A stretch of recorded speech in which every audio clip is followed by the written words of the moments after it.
A cultura é aquilo que define o modo de vida de toda uma comunidade ao longo de um período significativo. São conhecimentos culturais, técnicas tradicionais, que são seculares, né? Eles são resultados de evolução, de aperfeiçoamento na prática cotidiana. E, nesse aspecto, o conceito de cultura atinge, a meu ver, o seu clímax.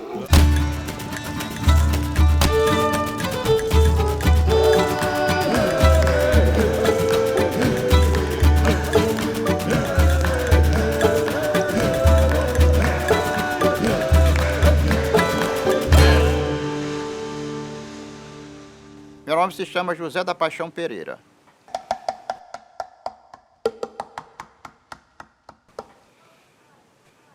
Carpinteiro naval, moro aqui nesta cidade, Curupu, Maranhão, desde 1982.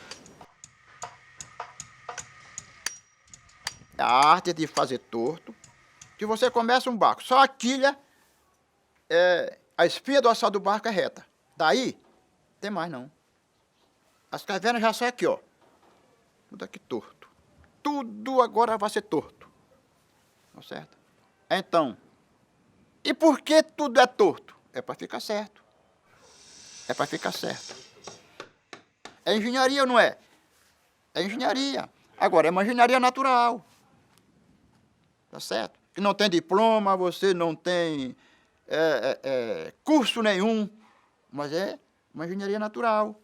Que o homem de autoconhecimento não entende. Ele não sabe. Ele não faz, certo? E o caboclo é que faz.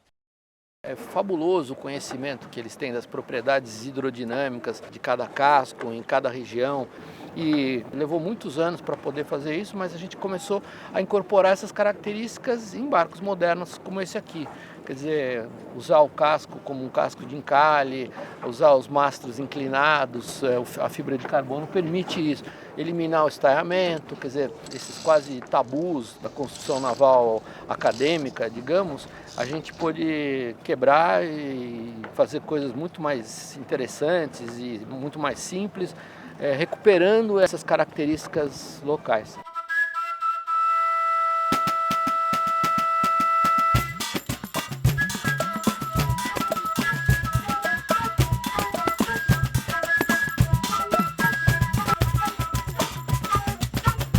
O patrimônio cultural do Brasil é dos mais exuberantes do mundo. Nós temos aqui acúmulos que foram trazidos, que vieram praticamente todos os continentes. E mesmo num segmento tão rico, o patrimônio naval é dos mais significativos e talvez o mais universal. Quando a gente percebe que uma invenção tão extraordinária, que mexeu tanto com a história da humanidade, quanto a vela latina, praticamente existe aqui em termos do Ocidente, nós guardamos parte significativa do que a humanidade aprendeu em todo esse contexto que a gente chama de patrimônio naval. O barco maranhense ele preserva uma tradição indígena de tingir as velas com a casca, com a resina do mangue, misturado com o sumo da bananeira que produz uma tinta, né, que protege o tecido. E a coloração inicial era um vermelho ferrugem. Então, esse colorido muito forte, que é característico da região do Pará e Maranhão, me chamaram a atenção e de todo mundo que podia contemplar o momento em que esses barcos estavam ancorados, com as velas abertas ao vento, para secar.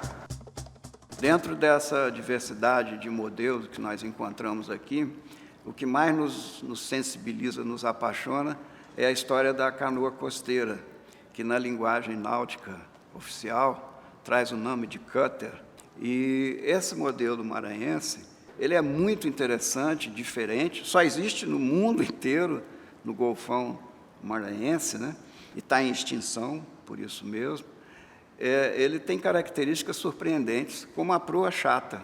Se tu olhar assim, friamente, tu vai dizer, pô, mas esse troço navega, pô, parece que vai frear. Eles descobriram e adaptaram o barco, porque a proa chata, quando bate na lateral da onda, joga a canoa de novo, e ela não mergulha na cava da onda. Isso sim, iria criar um arrasto maior. Então, essa canoa, ela navega cavalgando a onda. E é um caso, eu diria, talvez único, onde o conhecimento de um saber fazer de uma embarcação muito pequena, como uma canoa de casca de árvore, migra para uma embarcação do tamanho de um navio. E que, com isso, ela adquire uma velocidade surpreendente para um barco pesado, cargueiro, né?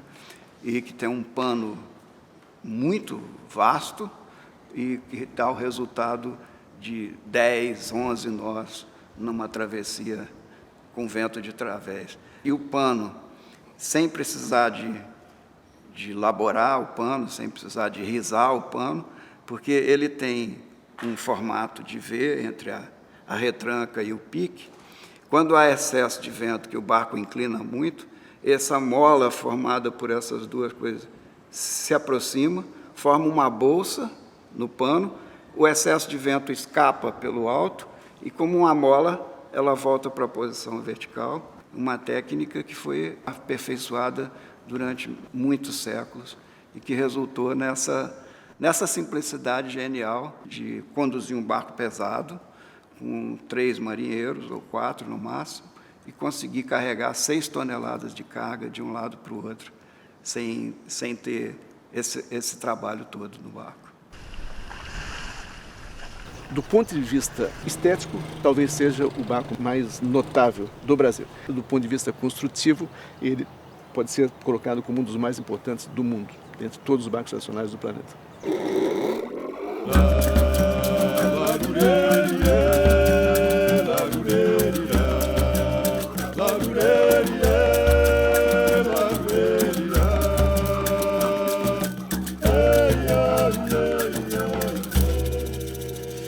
Geralmente a gente começa o barco na quilha.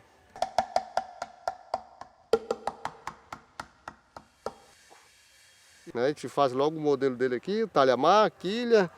Já a biana, porque a gente tem uma prática simples e rápida para fazer, a gente faz totalmente diferente. A gente corta as peças, modela aqui, enfia 2 pau lá, 2 peças aqui, faz um giral, bota lá em cima, bota as peças lateral, depressando. Num dia a gente já vê como é que ela vai ficar.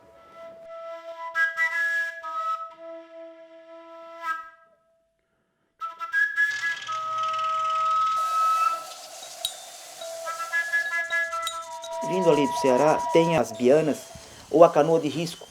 Biana é no Maranhão e canoa de risco é no Ceará, mas praticamente são as mesmas embarcações. A biana, ela tem uma proazinha, o formato da proazinha é mais assim.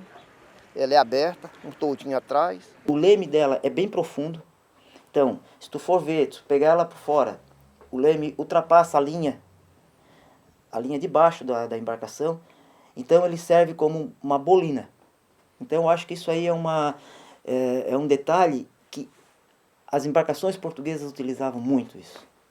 Quando ela foi inventada aí pro lado não sei se foi Fortaleza, e veio aqui para o Maranhão, começando aqui de Tutóia, Barreirinha, de lá para cá que vem, vindo para cá. E veio esbarrar aqui em Ribamar. Eu cheguei a olhar, elas eram bem esquia, né? Bem esquia, comprida, tipo canoa de índio. A proa da biana, por exemplo, e da canoa de risco, ela é quase como uma proa de rodela, tem influência indígena também, né? Então houve aí uma mescla de influências, né? Utilizando uma possibilidade de um leme profundo, mas com casco já com as características locais. Embarcação é uma coisa interessante, é uma máquina que não perdoa erros, né? Quer dizer, seguramente ao longo do tempo eles foram aperfeiçoando o seu modo de fazer e encontrando novas soluções. Por isso eu procuro fazer meus trabalhos com perfeição. Tá?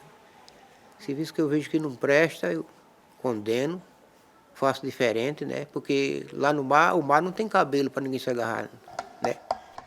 Como a costa ela era muito violenta, eles faziam ela de uma forma que eles pudessem alagar ela e desalagar depois. Então, passa aí na barra, eles precisavam alagar a embarcação, né? Naufragar a embarcação. Eles mesmo faziam isso.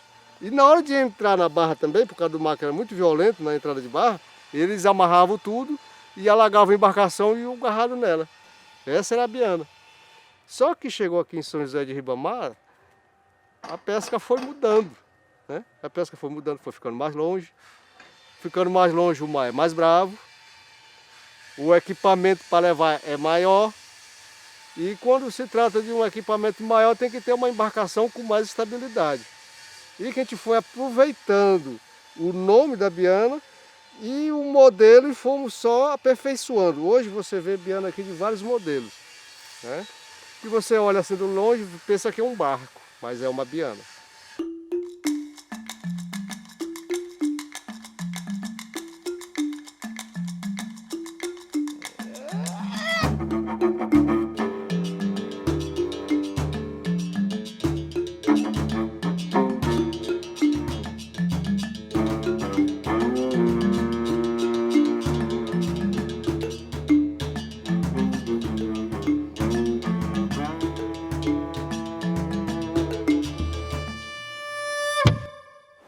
A jangada de peça em peça, né?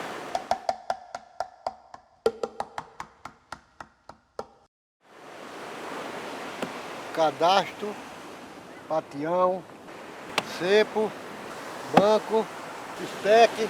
Aqui se chama banco de vela, leme e bolina, na frente a jangada.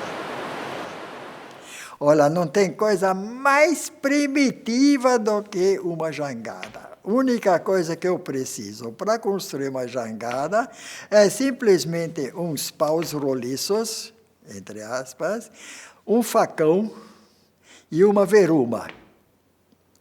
Aquela broca para fazer um furo manualmente, né?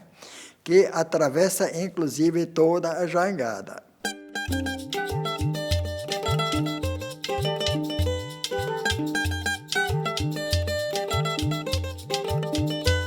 Eu acho que as jangadas são um dos símbolos do Brasil, porque a gente quando olha, e a primeira impressão de qualquer pessoa que olha a jangada é que se trata de um artefato, digamos, rudimentar, de uma maneira arcaica de navegar.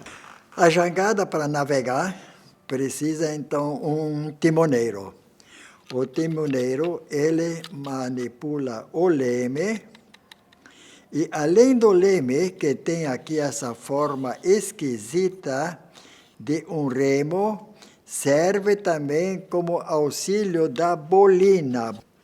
Na verdade, se trata de uma das embarcações mais espetaculares, né, mais, digamos assim, aperfeiçoadas do mundo. Tudo na jangada é insubstituível. Que tipo de embarcação poderiam usar os pescadores do litoral do Nordeste? Onde nós temos praias quase sempre cercadas por recifes de coral. O barco precisa vencer essa barreira para chegar nas praias, né? Não há uma exuberância de madeira próxima ao mar. A jangada é resposta para isso tudo. Todos os componentes, 100% dos componentes dos barcos à vela mais modernos do mundo estão na jangada.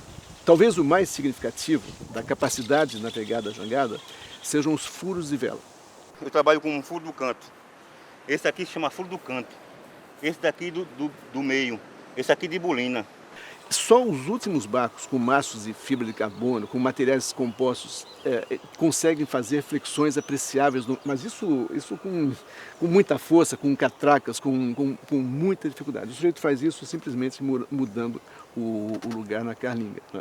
O fato de não ser parafusado, não ser pregado, toda aquela estrutura é feita por encastes e por amarras. Né? A vela da jangada, o shape, é mais um exemplo eloquente de como esses aperfeiçoamentos do dia a dia vão levando a essa simbiose de forma e função. Né? A vela da jangada, ela é exatamente o diagrama de distribuição de forças, e se nós vemos uma jangada navegando pela popa, isso é típico nas jangadas de Pitimbu, porque aí ela tem 2 mastros, a gente pode ver 2, então eles jogam um pano para cada lado. Fica a coluna do Alvorada. Aquela mesma linha que o Niemeyer apropriou, vinda do diagrama de força, ela é intuitivamente, digamos assim, ela compôs o desenho da vela da jangada. Essa aqui se chama carregadeira. A gente puxa aqui para ajudar a gente a fechar, ó. Tá vendo?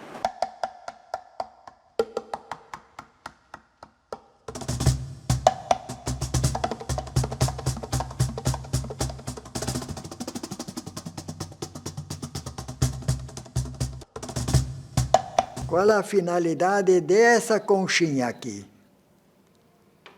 Essa conchinha, ele pega e molha a vela, porque o vento ele passa pelo tecido e molhando a vela até onde que ele pode atingir, evita a fuga do vento através do tecido. Então, com isso aumenta mais a velocidade da jangada. Assim, eu comecei na pesca, né?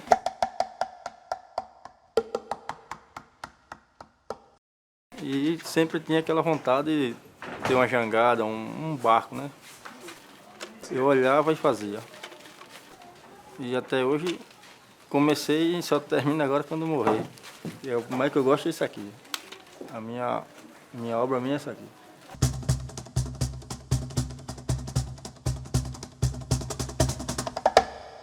A gente não conhece mais, que a gente novato não conhece mais pau de jangada. A gente pode ver ele assim, pegar ele, cortar e não usar, mas não conhece ele. A verdade é que as grandes madeiras foram escasseando e aí existe uma espécie de hipocrisia por parte de quem não entende do assunto ou de quem legisla sobre esse assunto muito grande, porque o IPHAN está fazendo um trabalho interessante, o DALMO está fazendo um trabalho interessante de conseguir autorizações para o corte de madeira. A floresta é uma entidade renovável, ela não tem que ficar a vida inteira intocável. Eu sou a favor de cortar madeira. A madeira é um bem maravilhoso, ela é para ser cortada. A França, por exemplo, tem um excedente de produto florestal. Por quê? Porque florestas de espécies que levam 200 anos para crescer estão sendo plantadas há 500 anos. Então, no final das contas, se você plantar um monte de hoje e não interromper o ciclo, você pode colher eternamente, infinitamente. É uma solução, sim, mas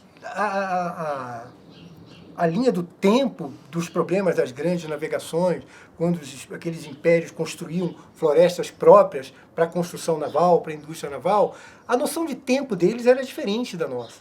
Nós hoje vivemos muito do curto prazo. E também o estoque de florestas do século XVIII, XVII, XVI era muito grande. Não competia tanto com a agricultura. Hoje é diferente. E aconteceu, por exemplo, com a jangada de Piúba, né? A Piúba hoje não existe mais no Ceará, é difícil, e eu acho que a gente deveria fazer um programa exatamente de identificar onde tem essas peças e fazer o manejo. Hoje, a jangada que eu construí é de tábua, não é mais a de pau de Piúba, né? Mas a jangada de tábuas ainda é bastante construída lá ainda, né? Mas é uma embarcação que eu admiro bastante também, que ela vai até o alto mar, tem a capacidade de chegar em terra também, facilidade, tu levanta a bolina e tu chega em terra também. A bolina é isto aqui, porque essa bolina ela tem que ser móvel e em alto mar para velejar precisa dela, porque sem a bolina a jangada não tem calado e o vento empurra ela lateralmente. Hoje, as jangadas de tábuas possuem um porão, onde os pescadores têm relatos até deles dormirem dentro daquele porão, passar 2, 3 dias lá fora. A água não fica mais aqui, ó, em cima. Passa a noite com os pés enxutos, dia com o pé enxuto. Querendo dormir, entra até dentro dela e dorme dentro dela. são coisas que a jangada se modernizou, mas o sistema velho permaneceu o mesmo. Esse aqui chama lingeira.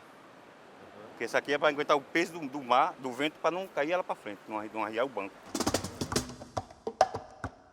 São uma amigona mesmo. Essa daqui, para mim, é uma amigona. Minha mãe. Essa aqui é a segunda minha mãe. É feita de madeira, essa aqui é minha mãe. Quem me dá todo o sustento, meio de meu filho. A jangada de Piúba, ela evoluiu para a jangada de tábuas. Por que ainda assim manteve o mesmo formato de uma jangada? Um flutuador. Por quê? É uma resistência. Para alguns é uma resistência. Poxa, o cara não evoluiu. Mas é isso que dá característica daquela região, daquele povo, daquela cultura. Eu vou continuar fazendo as coisas do mesmo jeito que eu sei fazer. Ainda bem que é assim. Isso é que faz cultura.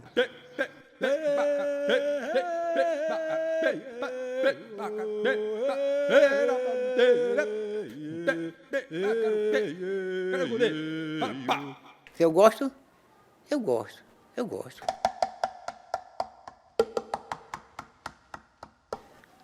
Sempre eu gostei, porque de qualquer maneira foi a profissão que eu escolhi, né? É a arte.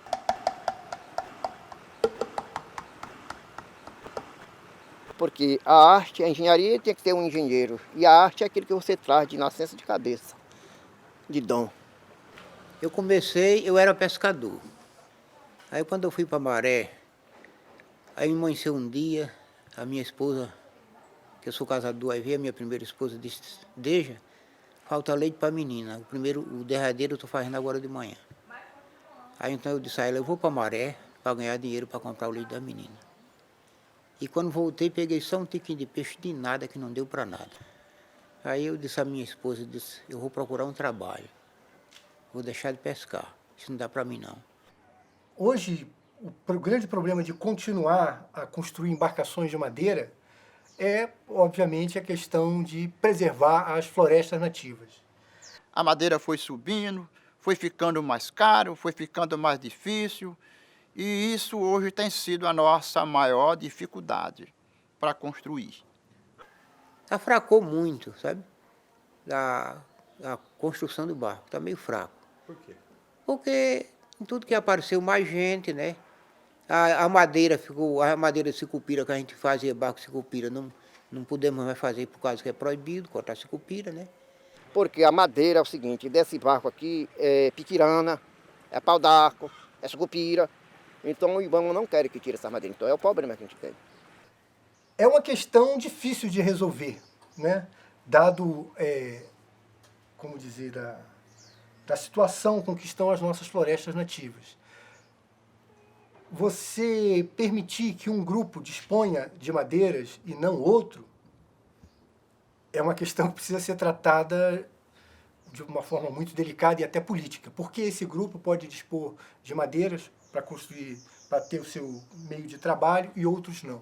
Porque um grupo pode usar madeira para construir barcos e outros não, para construir móveis, ou casas, ou isso, aquilo, aquilo outro. Eu não sei qual é a solução para esse problema. Do jeito que está indo, ela vai ser eliminada. A construção de barco, casco de madeira, com essa forma que nós trabalhamos aqui. Por quê? Há uma perseguição do lado do governo na área do meio ambiente. Se a madeira chega cara aqui, é porque eles embargam lá na frente. Tira do cara que investiu e dá para uma pessoa que não investiu nada. Entendeu? E o rapaz sofreu o prejuízo. Quando ele consegue novamente, ele vai botar o preço lá em cima. Que é para tirar o prejuízo dele, é claro. E tem que pagar o pato, somos nós que somos o consumidor. Entendeu? Essa é a razão. Hoje eu sou pobre, mas se eu for tirar um pau, aqui eu não posso tirar. Mas o rico tem uma licença. Já o pobre não pode ter uma licença, porque depende de muita coisa. A construção naval para essas comunidades de pescadores exerce uma pressão muito pequena sobre a floresta. Quem mais faz hoje pressão danosa é a atividade agrícola, a atividade agropecuária. Esse sim tem maior impacto. O IBAMA vem aqui, ele proíbe a gente de cortar um pau.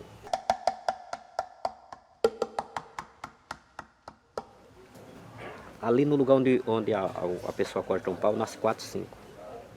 Agora o ruim foi os grandes fazendeiros, os grandes usineiros, os grandes criadores de gado, que chegavam lá e arrancava para fazer pasto e fazer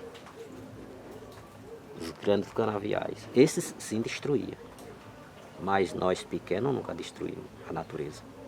Eu conheci um mestre que trabalha ainda com a construção da canoa caiçara.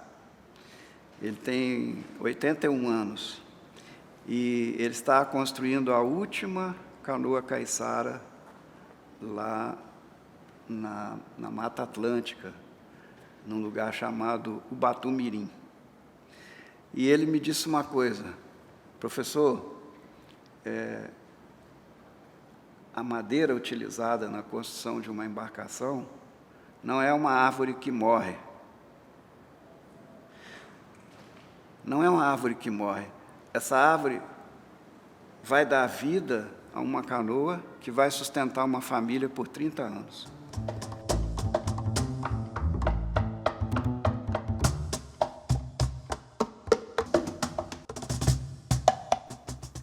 O que nós perdemos foi o reconhecimento das características, dos sentimentos, da cultura, das pessoas que trabalhavam e viviam nesse universo. Por incrível que pareça, o país ele não reconhece a riqueza que essas populações, que esses trabalhadores tinham no seu modo de fazer, no seu modo de vida. Não reconheceu. São histórias que deixaram de ser contadas, são modos de vida que deixaram de ser retratados, modo de vida que você não conhece, porque isso aqui é uma embarcação de trabalho, é um barco de trabalho, é um meio de trabalho como outro qualquer. No entanto, a relação que você tem com esse objeto e o meio onde ele trabalha faz com que o ser humano estabeleça novas relações, novos conhecimentos, tenha ideias, tenha desejos, anseios, tudo isso desapareceu. Modo de encarar a vida, modo de encarar a natureza, modo de encarar os relacionamentos humanos, tudo isso desapareceu. A nossa história hoje praticamente parece que nós somos um país agrícola, sempre fomos um país agrícola. Porque quem lidava com isso aqui eram pessoas pobres. E os pobres nunca tiveram vez na nossa história. No entanto, essas pessoas construíram muita coisa.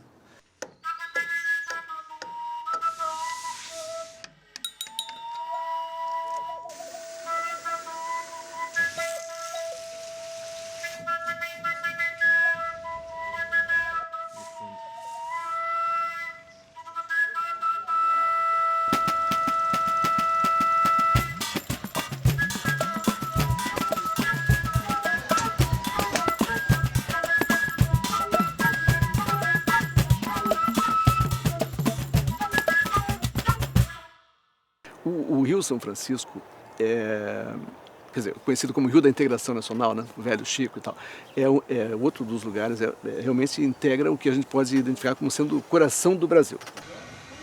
Estando num desses lugares diferenciais do Brasil, que é a cidade de Penedo, do Rio São Francisco, num pequeno espaço em frente da Igreja das Correntes, Nossa Senhora das Correntes, há um mural.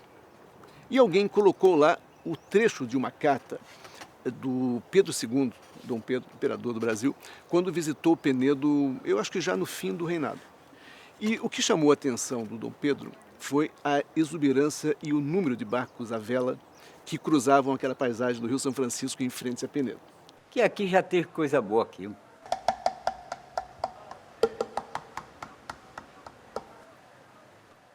Penedo aqui era Penedo. Aqui tinha barcaça esse porto aí, a coisa mais linda do mundo, chegasse aqui em Penedo. Essa exuberância, essa presença, essa característica, ela é um trunfo não só do passado, da história ou da tradição de Penedo. Ela é um trunfo para o desenvolvimento dessa cidade, para os seus processos de modernidade. Porque aqui entrava navio, aqui entrava barcaça, aqui entrava saveiro.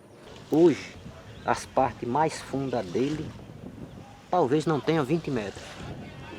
O rio está precisando de socorro.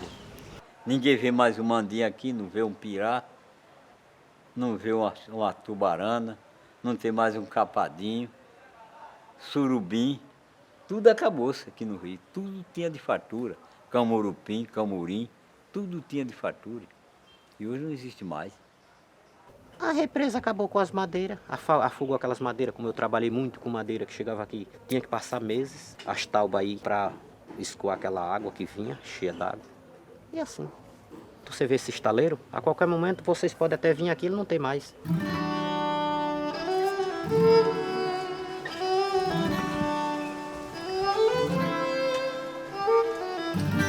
A canoa de tolda é uma embarcação belíssima, belíssima.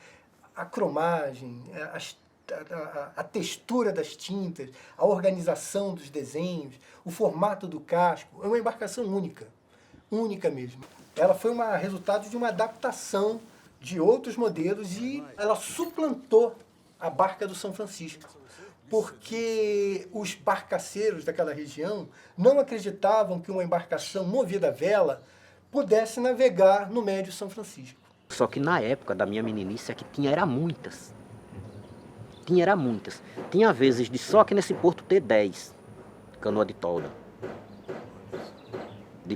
Vinha de propriar de todos os cantos para cá. Fazia o transporte de passageiros e de cargas ao longo do Rio São Francisco. Com o advento das estradas, perderam a função e em questão de algumas décadas reduziram as 2 ou 3 que nós conhecemos hoje. A canoa lusitânia foi uma última canoa de tolda, já estava praticamente extinta, que o pesquisador Carlos Eduardo encontrou quando foi lá para construir um catamarã. Ele abandonou o ofício dele de construtor de catamarãs para dedicar a vida dele a salvar essa última canoa.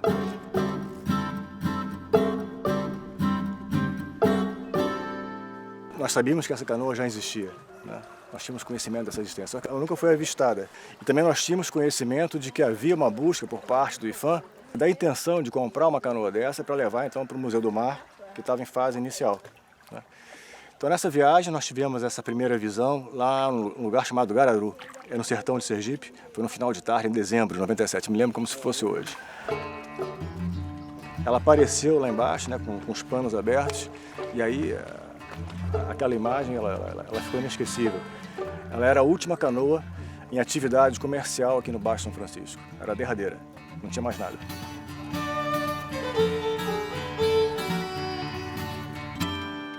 É muito provável que essa embarcação congregue ensinamentos que vêm do Oriente, da China, uma solução de bolina que vem da Holanda e seguramente alguns aspectos gerais da navegação portuguesa estão presentes na canoa de tolda.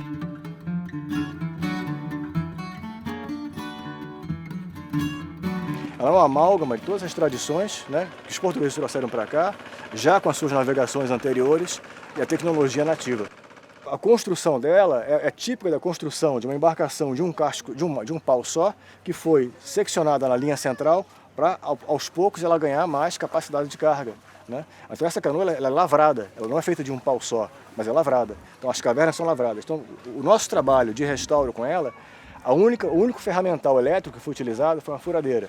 Tudo foi feito exatamente como há 100 anos atrás. Nunca mais você vai fazer uma embarcação dessa aqui no Baixo São Francisco. As ferragens forjadas a fogo, né? Os panos todos costurados. Então toda essa tecnologia, nós viramos fiéis depositários. Ela se chama hoje Lusitânia, é um nome já mais recente, mas o nome anterior dela, o nome de batismo inaugural, era Rio Branco. E com o nome de Rio Branco, ela foi utilizada por Virgulino Ferreira, o Lampião.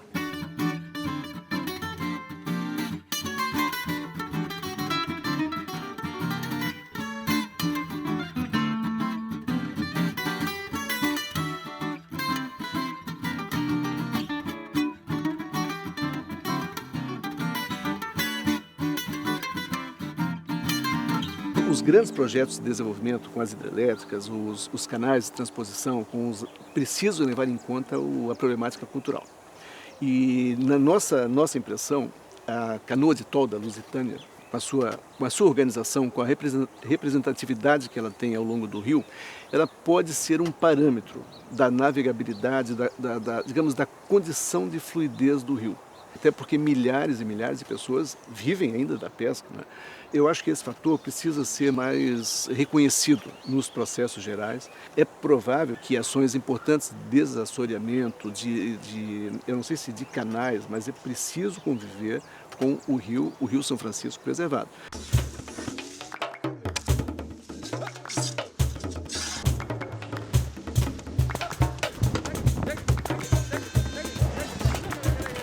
Essa embarcação aqui é o bote Bastardo, do Ceará. É uma embarcação muito apropriada para aquela região. Eles trabalham com um único bastardo, que são as velas triangulares. E só que lá tem uma característica regional que a gente tem que levar em consideração, que são os ventos alísios, que são ventos fortes, mais constantes. Porque ele venta muito, e o sujeito embarcado precisa lidar com essas condições. A ondulação, a maneira com que o mar se comporta naquela região, fez com que essa embarcação fosse se adaptando àquele meio. Eu acho que isso aí também contribuiu para a permanência dessas embarcações até hoje. Elas terem chegado até hoje navegando exclusivamente a vela. Toda vez que eu vou lá, eu falo, meu Deus do céu, daqui a pouco vem um fabricante de motor de popa ou motor chinês aqui, acabou as velas, vai acabar. É muito rápido para se perder essa tradição. Quando você coloca um motor num barco, praticamente todos ficam iguais, né? A vela enseja uma maneira própria de aproveitar os ventos, que significa que tem que ter um casco apropriado para aquele propósito e não para outro. A vela, ela envolve uma adaptação, uma sintonia mais fina do casco, do aparelho vélico e do propósito do barco. Já o motor não, o motor vence qualquer resistência. Você vê a dificuldade, né? Aqui a gente tem um mastro gigantesco, né? Com a altura de quase 11 andares. É uma peça em fibra de carbono que tem um coeficiente de flexibilidade que vai se alterando em direção ao top, né? E eles conseguem fazer mastros de dimensões absolutamente impressionantes, emendando. Porque essa emenda é que, junto com a qualidade da madeira, é que permite que ela se verde. Eles emendam os mastros, colocando as peças lado a lado e amarrando com linha de pesca. Aí você pensa assim, poxa, mas os caras só usam caco de madeira? Não, tem um propósito. Ele poderia pegar uma verga grande e tal, mas não é esse o objetivo do cara. Essa peça, ela tem que ser flexível. Se você desse para um engenheiro da NASA, por exemplo, os materiais, ele nunca chegaria nessa conclusão. Em Camocim, uma das coisas que chama atenção, além da beleza dos barcos, é onde eles guardam seus apetrechos das embarcações. Elas são guardadas na rua, no canteiro de uma avenida e na calçada dessa avenida. Alargaram a avenida quando deveriam arrancar as casas da cidade para facilitar a vida dos pescadores que deram origem à cidade. Então, tudo acontece ao contrário. Essa avenida foi construída nos últimos 20 e poucos anos. Aquilo significa modernidade para o Brasil. Enquanto isso, o que é verdadeiramente valioso, o que é fundamental, o que excepcionaliza hoje em dia, fica no acostamento, né, sem nenhum tipo de proteção.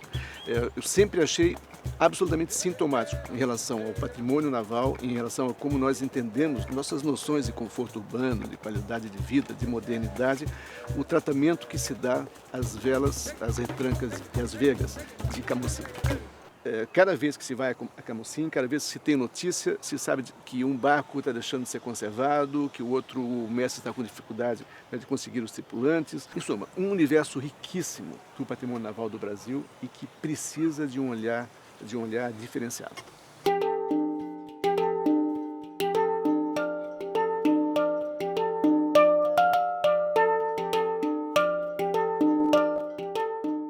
De arte.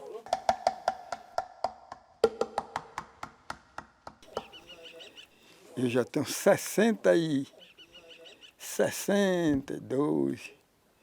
de arte.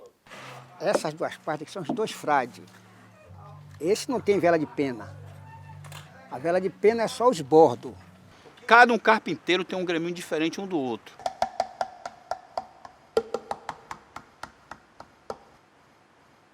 Sim. O graminho aqui você vai tirar todas as peças. Hoje, no caso, não tem ninguém aprendendo comigo, então isso aqui vai morrer, porque não existe mais ninguém aprendendo, tá entendendo? É um pedacinho de tábua que se faz desse tamanho, que chama o graminho. Aí o graminho é a lua, é a metade de uma lua. Daquela metade é que o senhor divide ele e pronto. Faz a madeira, quando botar em cima tá tudo certinho.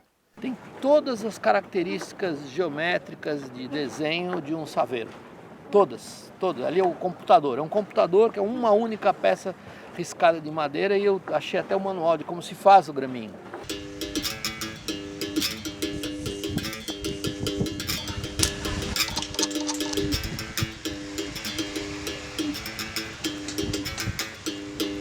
Seguramente o Saveiro, como o Cúter do Maranhão, é um dos barcos tradicionais mais importantes, mais espetaculares, sob todos os aspectos.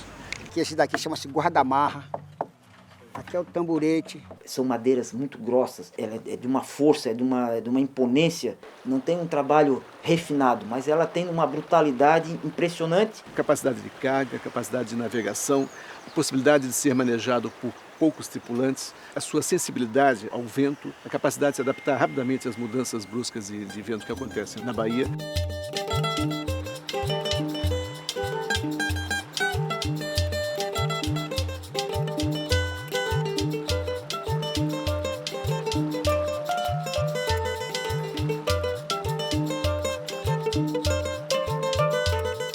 Hoje tem o projeto Viva Saveiro, estão tentando preservar.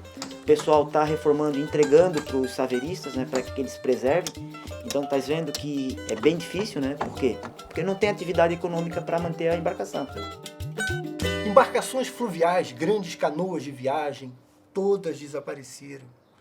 Os grandes saveiros de transporte que existiam na região da Baía de Todos os Santos e ali no Recôncavo, praticamente só sobrou um tipo, que é o saveiro vela de sá e um saveiro vela de pena. No entanto, existiam grandes embarcações de cabotagem. Eu acho uma coisa muito triste, né? Perante assim, a minha infância que eu tive vendo esse saveiro, a utilidade que ele tinha, que já teve muita utilidade para Salvador, tá entendendo? São Joaquim, aquele mercado modelo, tudo foi construído através desse saveiro, carregando material. Mais um objeto, onde outra vez podemos conjugar o fator estético dado pela sinuosidade do casco, pela configuração das cores, né, onde o preto está sempre muito marcado, as cores são parcimoniosamente distribuídas no casco, né, isso é um exemplo raro no Brasil, e a mastreação única, com a sua pequena vega sem retranca, né, a vela muito alta, o mastro único, não há equivalentes no Brasil ao mastro do saveiro, e ainda caprichosamente, com aquela ondulação, digamos, do pau do mastro lá no top, navegando sem retranca e bordejando muito bem. Faço vela de pena, faço vela de ensá. Eu faço velas grandes. E agora estou até para fazer uma vela para o Sombra da Lua. Aqui estou coalhando, para depois estender a vela já no painel. Quando a agulha não quer furar o pano, eu faço a cera. Pronto. A agulha aí entra mais fácil. Isso aqui, o foco tem que ser mudado a preservar no âmbito da cultura. Nas relações de trabalho, como meio de produção, não dá para segurar isso. O cara vai acabar colocando um motor nele e ponto final.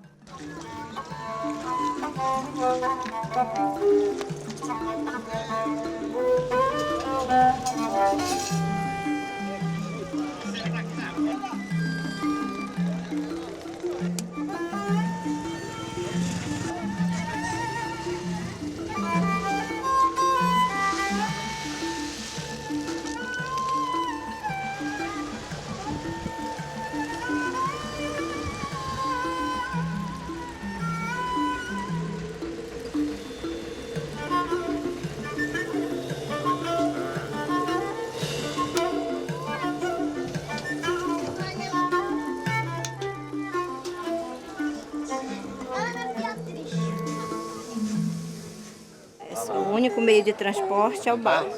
As frutas a gente vai vender aqui, né, para reabastecer a despesa e levar para lá. A gente só vende mês a mês. A gente pega de manhã o barco e vai sair para fora para pescar. Eles pescam lá o camarão deles e vem vender na cidade, tá? O açaí, o camarão. Aí compra o material, traz, né? A gente vive do barco.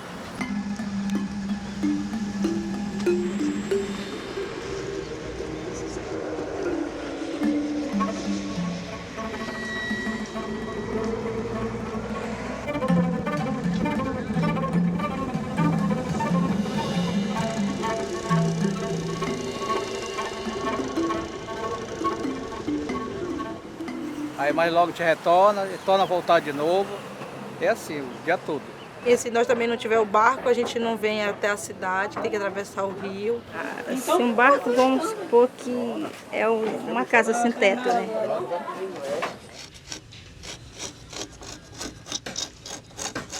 Olha, a gente vende para o ribeirinho, né?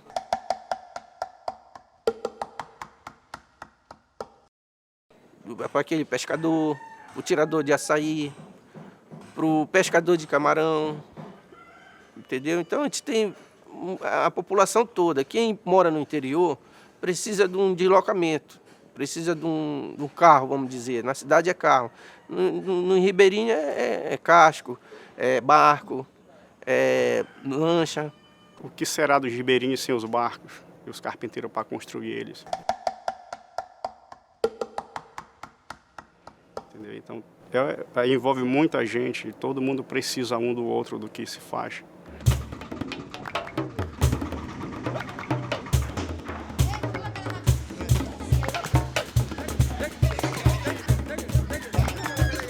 Eresbão é um dos lugares prontos para serem constituídos como paisagem do Brasil. Eu tenho a impressão que o país prestaria uma grande contribuição a um mosaico de singularidades a partir do momento que se formalize essa condição de paisagem, de lugar especial de Eresbão. Uma cidade que tem, primeiro, a especificidade de praticamente viver da carpintaria naval. Quase que toda a casa de Eresbão tem no seu quintal a produção de um barco tradicional.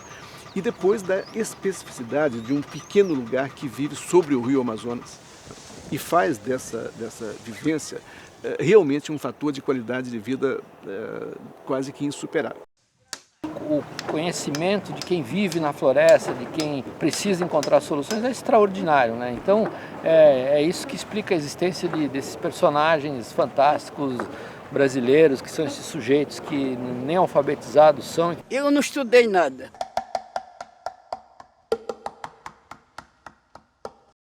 Porque naquela época não tinha professor.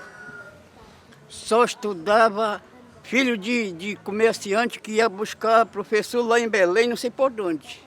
Aí ele pagava o salário dele na casa dele para aprender, mas só os filhos dele. Dos freguesia nada. É tudo calculado. É tudo calculado em centímetro, milímetro. Um barco de tantos metros, a gente já tem uma noção da quilha que vai levar, um talhamar, um cadrastinho, uma espinha, uma sobrequilha, uma escoa e até mesmo uma longarina, que é a estrutura do barco. Mas eu comecei a perceber, né, nessas características individuais de cada barco, uma forma de engenharia absolutamente maravilhosa. Uma engenharia que os engenheiros navais, em sua esmagadora maioria, não têm intelecto para compreender.